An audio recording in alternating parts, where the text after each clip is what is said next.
Last year, during the holiday break, I was sitting on the couch scrolling through my social media feed, and there was this ad for the Redmond Community Police Academy. I don't know about you, but growing up as a young boy, I wanted to be a police officer. And I think back then many wanted to be, and even today seems like a lot of kids actually want to become firefighters or law enforcement. Now, as a Swiss national, I can tell you that I have profound respect from the police force in Switzerland, but I do not shy away from an argument with them or stand up because I felt very safe doing so. While in the US, if I traveled here as a tourist or now living here, there is a certain fear to to have an argument or a discussion with a police officer, and I will be just, like, yes, sir, or yes, ma'am, understand, ma'am, and, go about my day. Now, the reason for that is obviously I didn't grow up here, so I never had really any interaction. All I know is pretty much shaped by news or Hollywood. Like, that's the only form that I've seen how the police supposedly is in the US. So I figured, why not? Let's do it. So I clicked the link. I looked up what the requirements is. If there is like after I do this, is there like something expected from me in return, or is it just going to be the class? It was free of charge, but it was a considerable time commitment. It was like 12 weeks, every week, 3 hours of content, always every Thursday evening from 6 to 9 p.m. I had travel plans, and so I would miss the first one. So I wrote them an email if it's possible to do it, even if I miss one. And they told me I can miss up to 3 out of the 12 weeks to get the certificate of completion basically in the end, which was a lovely ceremony with the mayor of Redmond present and the chief of police handing us these certificates of completion. I have to give a big shout out to the group that I was part of. I think we were less than 20 people, but the group I would say made 30% of this overall success. It was the dynamic. It was that we all had different backgrounds. Some were like, maybe considering a career in law enforcement, and anything you obviously do here in Redmond is going to have people from Microsoft like myself, but also from other tech companies that are here present. One lady, she was a lawyer and now she's a law professor at a university. There was one person that had a lot of questions around concerns of innocent bystanders and how police handles those situations. And so every evening was super interactive. They asked questions I didn't have the guts to ask. So it was really awesome. Like overall, it's one of the best trainings, educational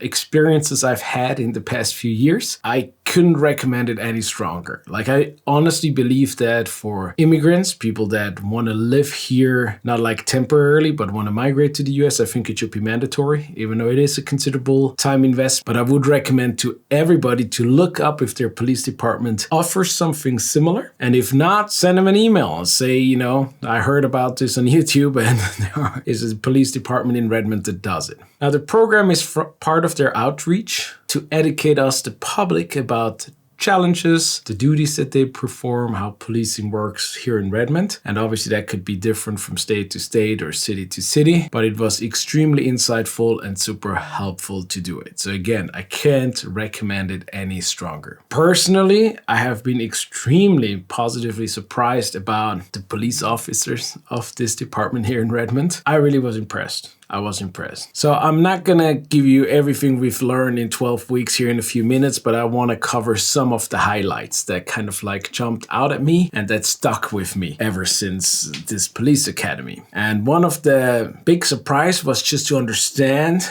the scope of a police officer's work. Like, for me, it's hard to imagine any other profession that has such a broad scope. The only one that came to mind immediately was the one of a general doctor that has everything from a cold or, got stung by a bee to somebody who traveled to an exotic place and has, something exotic. They also have a very wide spectrum that they need to cover. And police officers, they're basically the only 24/7 response government agency. And for any services we request from the government, it's usually going to the police, unless it falls within the clearly defined boundaries of firefighters and, for example, ambulance. There's very clear scope when we dispatch those. Everything else goes to the police. And here in Redmond, that could be because there's goats on the street that need to be removed. Could be obviously noise, like the neighbors having a party. Could be domestic violence. Could be mental health issues.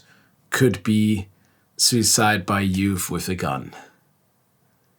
So this just like a tremendous spectrum. In my world, in IT, for example, when you think about support, is a department that usually has to deal with people that are frustrated because technology doesn't work as designed. But there you have tiering level, tier 1, tier 2, tier 3, right? And so there's the first level that tries to just through common sense try to help you. If that doesn't work, it gets escalated. And I'm not saying this is the solution for policing, but it just jumped in my head. It's like, here I have a police officer being trained for very extreme circumstances. And now here, can you please go? And there's these goats on the road and deal with that. Or like other, let's say, less life-threatening or life-changing experiences. So it's a very broad spectrum. One of the big surprising or shocking facts here really is that the average life expectancy for a law enforcement officer is 21.9 years below the national average in the US. I forgot the exact year, but I think it was in the 70s for national average, which would mean for a police officer it's like in the late 50s. That's the life expectancy for the police. And that has to do obviously with, people that die or being killed in the line of duty. It also includes the fact that their bodies is being heavily abused, coming from the things they have to carry, but the high stress situation. They have like very high heart rate in like these high adrenaline engagements with people. And because of that, that obviously takes a toll on their body and on their health. And so physical health, mental health is a very big topic. And Redmond tries to prioritize that with some of the programs for its officers, because here in the state of Washington, once you pass the police academy, there is no like fitness requirements. And so they're trying to motivate their troops to stay fit and take care of mental as well as physical health. Another area that was very interesting was like hearing about intent of laws that have been created and the unintended consequences. For example, the state of Washington created a law that made it illegal for law enforcement to use caliber 50 or higher. The intent seemed to be to ban on military-style weapons for the police departments. And I think many think of these 50 caliber sniper rifles that a lot of people know from games or movies. But that law also banned the shotgun. And the shotgun, they have like sandbags or beanbags, which is a non-lethal tool for the law enforcement. But a shotgun is a bigger caliber than 50. And so the unintended consequence of this law basically took a non-lethal or less lethal, I think is the technical term, less lethal tool away from the police officers, which obviously wasn't intended. I also heard that they're actually updating that law. We also learned that the less lethal or non-lethal tools the police officers get to experience themselves during the police academy means they're being sprayed with pepper spray, they're being shot with the taser gun, and now they have these pepper balls, looks like a paintball gun and looks like paintball ammunition, but is filled with like a pepper powder kind of thing, and they expose themselves so they know kind of like of the effects. And the officers that talked to us about this, they all said the worst by far is the pepper spray. They said they would rather be tasered anytime over pepper spray because with the taser, it's a moment and then it's over, where with the pepper spray can stuck on your skin for days. So they feel they prefer all the taser. They also said the pepper balls is way better than pepper spray it's a very short time and you can easily wash it off. What was also interesting is the manufacture of the taser guns. The version for law enforcement, the time that actually power goes through the cables into the person is shorter than in the civilian version, because in the police version, it should give them an advantage to overcome you, stop you from being a threat to yourself or to anybody else. Whereas in the civilian version, the goal of the taser gun is to give you time to run away. Where in the police, the goal is not to run away, but to get you the help you need or protect you from yourself or others. So that's why there is actually less seconds. I forgot the exact number, but it was quite a bit of a difference between law enforcement version and civilian version. We also talked about the drones and the great impact drones have specifically on collisions, like investigations. Traditionally, they had to have these measurement poles, right? So two officers, they had to secure the whole the collision site, and then measure that distance to each debris or anything they found to investigate, so that they later can create these 2D models that can be used for the investigation and later in court by insurances or whatnot. And now with the drone, they fly over it and it creates a 3D picture of the scene. So it's more accurate for them, it's much easier done, and they much faster can clear up a collision site and open it up for traffic again for other people to travel through. And so that was very interesting to see. I was surprised, even though I probably shouldn't have been, but the police officers, to be allowed to fly the drone, they have to also go through the FAA certification just like everybody else. So it means just because they have a drone, not everybody can fly the drone unless the people that are actually certified by the FAA. Talking about traffic enforcement, what was also interesting is a person asked them if they have unmarked cars. They said they do have some. So she asked, if I'm ever being pulled over by an unmarked car, how would I know that it's actually the police and not some crazy person? They told her, she could, for example, call 911 and ask if that is actually police behind her. They could tell her. So she said, yeah, but then I get a citation, for example, for using the mobile phone. They said, and I don't know if it's, true, but it seemed reasonable that they said they can't imagine a judge who would keep that charge up if you had a valid reason to call 911 in that emergency to make sure that this is actually law enforcement pulling you over. They also said they're not supposed to stop you where it's dangerous for yourself or them. But if you feel uncomfortable, you actually can keep on driving. And for example, you go somewhere where there is a lit up parking lot or a gas station or just somewhere where you feel more safe to stop. They say they will know if you try to run away. They even said it happens more than we imagine, that people try to communicate some way with them and keep on driving and stop at a later point. So that was a surprise for me. Another interesting evening obviously was the SWAT teams. That was very insightful, just like how many precautions they actually take. The Redmond Police Department doesn't have like its own SWAT team. It's like 10 cities, I think, together that have a SWAT team that does all these missions. And they talked a little bit just how many missions like SWAT teams do in a big city like LA versus the SWAT team here across the 10 cities. And here they're often used for executing arrest warrants if it's like a violent crime or a person with a history of violence and known to have guns or suspected to have a lot of guns, then they would bring SWAT, which has a lot of more tools and tactics that they can deploy to get that into a safer outcome than if it would be just, let's say, an officer that all he has is his car and, whatever he carries on him. The body cameras was a very interesting topic. For me, it was interesting because even before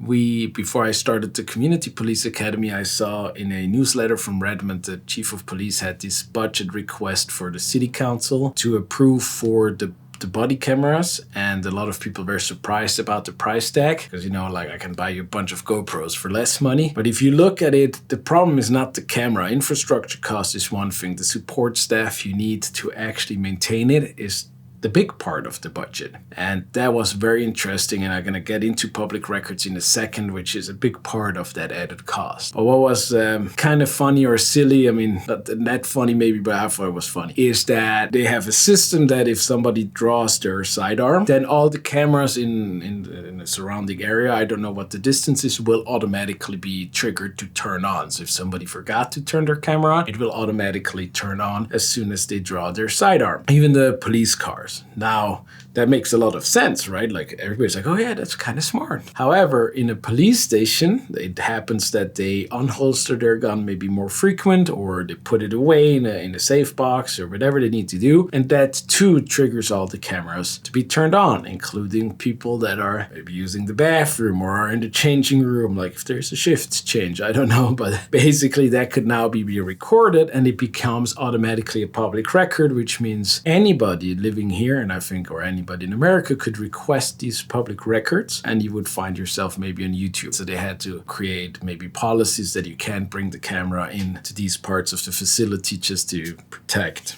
a little bit the people's privacy, and I do believe they have a right of privacy in places like the bathroom. I know I wouldn't be happy if my employer would film me or have the risk to see it on YouTube when I use the bathroom. So that was the body camera, and that goes then into the public records. So we have the rights to request public records, which includes email, anything. Adults like myself, we if I understood that correctly, we don't have a rights of privacy. So if a police camera would film, let's say, a traffic stop or the police car, every car that drives by, the license plates or the faces of us walking by, they would be like handed out as part of a public record request. But minors, so children, they're protected. I think their face being blurred out. And I'm sure there is software that helps doing that, but it means also if somebody requests footage for a whole day from an officer or one of the cars, you have to have actually a person going through it, making sure that all children are blurred out, or probably if, the computer thought it was a child, but it's not, you don't want that rumor that they're trying to hide something, so then they probably have to unblur it. But that's a lot of effort. And while I love the Public Records Act of what they explained to us, I think it's great. We also need to understand there are individuals, it's their passion or their hobby to request pretty much everything they can request through that Public Records Act. And these are amounts of information that it's hard to imagine how anybody could consume it. Again, I wouldn't change the law. I think it's great. But what I thought to myself is like, do we as the taxpayer know how much money it costs to have a few individuals that keep them busy day and night almost to hand them out public records. And public records, right, if you request all the emails, could be emails like, my spouse made some cake and I brought it with me, it's in the kitchen, whatever it is, it's all public records and has to be handed out. So those are some of the highlights. I really am a big fan. It helped me a lot to take away some of the fear. I'm not sure if I would say I'm now fearless in any state, but it gave me some trust. And specifically now I can speak obviously because I met officers of the Redmond Police Department. I'm less worried if I had any interaction, and I actually look forward to social interactions with them. Like I think before I would just have tried to avoid any contact with law enforcement, where now if I would see him at a coffee shop or in the grocery store, I feel confident to just go up, have a chat or a social interaction, where before I'm like, oh, better not, let's not poke the bear or whatnot. And now I'm like, yeah, no, they're just people like in my social circles, and they have a very hard job to do, and I appreciate the work that they're doing. And I do appreciate the local PD, like the local police department, for taking the time for this program, to teaching us, to educate us, to give us the possibility to ask any questions. I really was very happy about the interactivity. I think I mentioned it. Some questions were raised I didn't have the guts to raise. And so I really loved the program and wished more police departments would do it and more people would actually participate in it, because at the end, it's us as a community that they police, and we all are happy that we have people that dedicate their lives to serve the public in different forms, but especially also in the law enforcement, which really has such a wide spectrum of things and situations they have to deal with. Let me know in the comments what you think about the Community Police Academy, just educational, and that conversation between community and police. Let me know if you think your police department should do it or not. Again, I'm sure if your police department would reach out to the Redmond Police Department, I'm sure they'd probably share some information around the framework and how it's built up. And if you are living in the Seattle area and you like to go, you don't have to live in Redmond to join the one of the Redmond Police Department. I think it's an annual thing. The one thing I sadly missed out on is we weren't allowed to do a ride-along because of COVID, which I understand. But just saying, I think pre-COVID, if you went to the Community Academy, you got to do a ride-along. And with that, DDAV Kurt out.